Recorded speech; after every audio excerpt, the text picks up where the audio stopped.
Well, joining us now is public affairs analyst Femi Lawson. Good morning, and thanks for joining us on TVC Breakfast. Good morning. Good morning. All right, let me start from the statement made by the chairman of the Governors Forum, Dr. Kayode Fayemi, saying that it's an exercise in futility if Labour goes on strike, that it should put into consideration the economic situation in the country. Of course, that may have been his view, yes. But of course the strike remains the only legitimate tool, that the workers' union. Why is that the only legitimate tool when they have been having meetings with the federal government? It's not that the government is not responding. We understand this is a threat, yes. But the truth is that it has always been the only instrument that the Labour engages. It has always been maybe the only language government at various times, actually, claim to understood, because we have gone through this route before, haven't negotiated minimum wage, haven't legislated upon it, haven't signed it into law, now going back to square one. So I think the government should do whatever it can to prevent Labour from going on strike, and it should not be considered as an unnecessary exercise, because we must understand that it's a demand for the welfare of the workers, and they have right to. Agreed, it's a demand for the welfare of workers, and like you have said, it's a route we have been through before. Why do we keep going back through this route? Are we really moving forward? Have we learned lessons on how to, engage when it comes to civil society for issues like this? I do hope we will learn some serious lessons from this and prevent a reoccurrence of what happened in April, why we have to, sign delay up to this point. So why we have to sign a law and go back to table and start renegotiating it is very unfortunate. So I think government must have learned its lesson. Labour must have also learned some lessons, about just being cajoled into believing, this is the truth, and eventually government turning back. So I think the previous agreements when it comes to the 18,000 naira minimum wage, we had something similar, even though it was not this protracted. Yes. So how have we and learned? Before that was legislated upon, there was a conclusion. Yes. But at this point, we have had a conclusion. Now we go back to square one. So I think aftermath of this, government and Labour must have learned their lesson. Government must be more transparent, in accepting certain demands, particularly from Nigerian workers, so that we don't wake up tomorrow again and start setting in conditions upon decisions that have already been taken. I want to commend government for the steps taken in, of course, proposing further increment for workers from grade level 7 and above. But I think what is most important is the transparency that must not be hidden whenever negotiations like this. What are the other options for Labour? Labour has been in talks with the government, nothing yet. There's going to be a meeting today, and tomorrow there might be a strike. Assuming the strike fails to get the required results, what's next for Labour? Well, I would not want to assume that it may not get the desired result, because it's about the collective interest of workers. I understand the state chapters have been mobilized.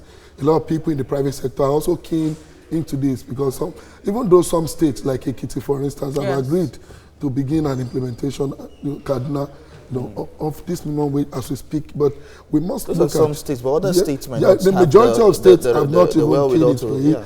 Even federal civil servants are not yet, getting paid under this new regime of, salary structure. So I think it may gather the needed support, but we must do whatever we can as a country to prevent, this strike, considering the implication not only on our economy, even on other aspects, sectors of the country. All right, Femi Lawson, thank you for your time on TVC Breakfast. Well, joining us now is public affairs analyst Femi Lawson. Good morning. Thank you for joining us on TVC Breakfast. Now, let's talk critically now. Labour is prepared for a showdown, and the Labour Minister, Chris Ngige, has said that the government will be transparent in its negotiation moving forward with Labour. But when you look at the situation of the economy critically, can the federal government really meet up with Labour's demands, as Dr. Kayode Fayemi has said? Well, I think one of the reasons why the government must consider this demand of the Labour in itself is the economic reality of the country. There must be limit to how much we expect the ordinary citizens to pay for some of the challenges without government being ready to take up certain percentage of these expected responsibilities. I don't think it is too much for us as a country to do what we even call the minimum wage for now. But I want to commend government decision to have shifted ground from the earlier position taken after April that this stalemate had begun. And I also want to say that word transparency used by the Honorable Minister of Labour is very key. Why we are back to negotiation today is because the process that led to the eventual signing of the then minimum wage bill into law by President Buhari were not so transparent.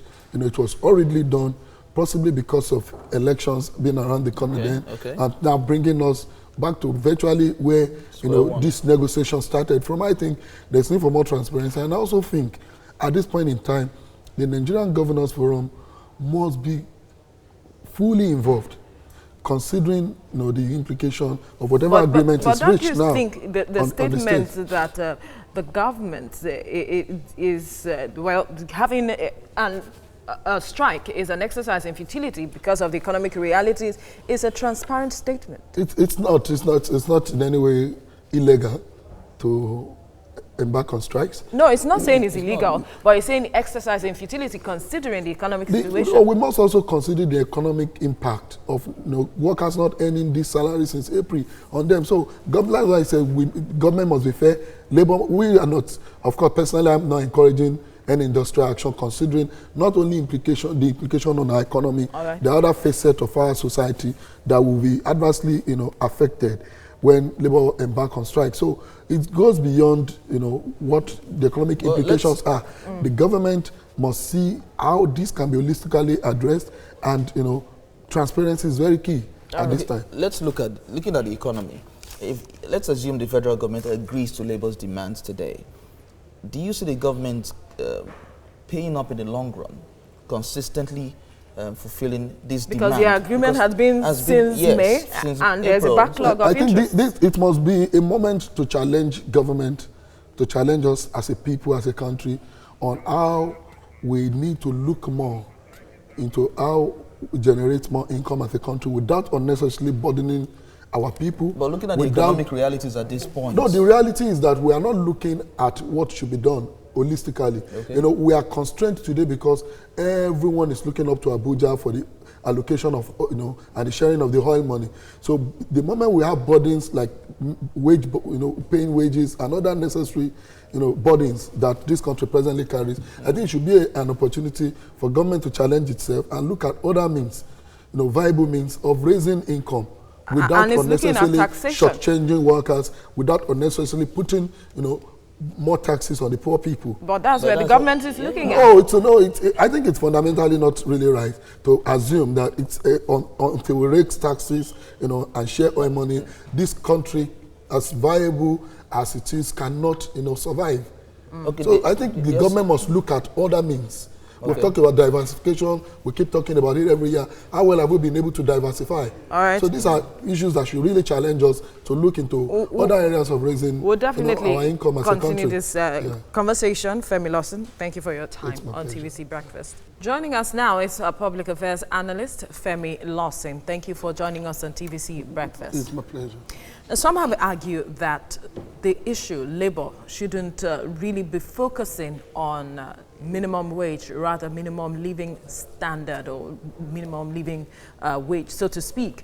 But because in other climes, when they talk about increment in wages, you're looking at about 1% or to 2.3% increment. And so the demands rather should be on the government providing infrastructure and all of that, because when the increase is made, it makes no effect, so to speak. And even looking at the fact that the government is looking at a multiple taxation now. What do you make of this? Quite sad, really, and I want to agree with you that the organized labor in Nigeria seems to have reduced its relevance to issues of wages alone. We're clearly abandoning other issues that are actually very crucial and actually end up in most cases even taking away these wages from the workers. I want to agree with you that today the organized labor should have been part of those groups. that should champion, issues of development as it affects even when your wages even end up. Today, a lot of our people have to pay so much for healthcare. You cannot find, a lot of even public service workers sending their awards to the public schools. They are no longer existent. So even the things that take these wages away are so numerous that I want to agree with you that organized labor should also have focused on this. And now talk about multiple taxation. You realize that today we're talking about increment in VAT 7.5, other taxes from various institutions of government. And so I think beyond the negotiation for an increase in wages, which we hope comes to a logical conclusion today, labor must go back and look at how it can intervene on other issues that will make life more meaningful to the Nigerian working people, not necessarily, as a result of, because the truth is that even what we call the minimum wage today is not a living wage. It is, so I believe the labor must look beyond being a platform available to negotiate for salaries, to a platform that will actively engage government on developmental issues that affect even the population of Nigerian workers. Okay, so in all of this now, we expect a meeting today, and the minimum wage is expected to be put forward. Do you expect the government to do something about this minimum wage to avoid this strike?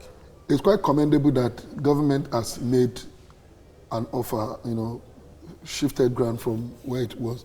Labour is also proposing, this issue centered around workers in grade level 7 upward. And I want to agree that today there should be more consensus on both the part of Labour and the government, because experiencing an industrial action at this point in time is not in the interest of the country, but that remains the legitimate tool that workers can use, to champion their demands when government or when negotiation fails. So I believe negotiation shouldn't fail, and I'm also encouraging the Nigerian Governors Forum to be actively involved in this, so that it is not left and seen as a problem of the federal government alone, because the consequences are also going to be having its own impact on the capacity of these states across the country to pay. So speaking about negotiations and the government, the involvement of governors, if the government finally agrees with Labour, how should Labour move on from here now? Because you talked about involvement of governors. Some have not been able to pay the 18,000 naira. Yes, as we speak, yes. Some cannot. So, and now we are moving to 30,000 naira with the consequential adjustment, Yes. which is a whole lot.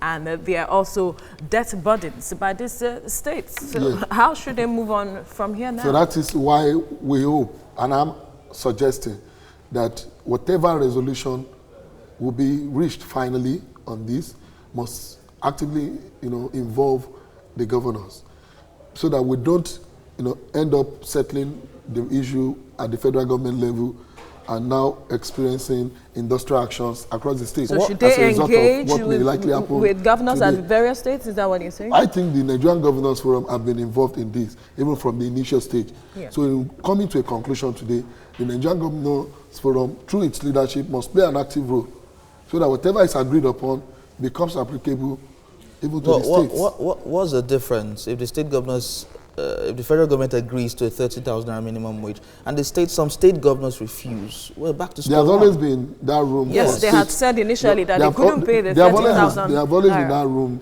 for state chapters of the labor union to enter into negotiations like we experienced during the increase to 18,000 naira. But that should this have time come around immediately. also, this time around, the nature at which this latest agreement was reached, a lot of us saw it as more of an attempt, to just walk over issues that are germane because of elections. So I think this time around there are no elections, so there should be sincerity, there should be transparency in coming to any conclusion by all parties that are involved. Femi Lawson, Thank you. Thank you for your time. My pleasure.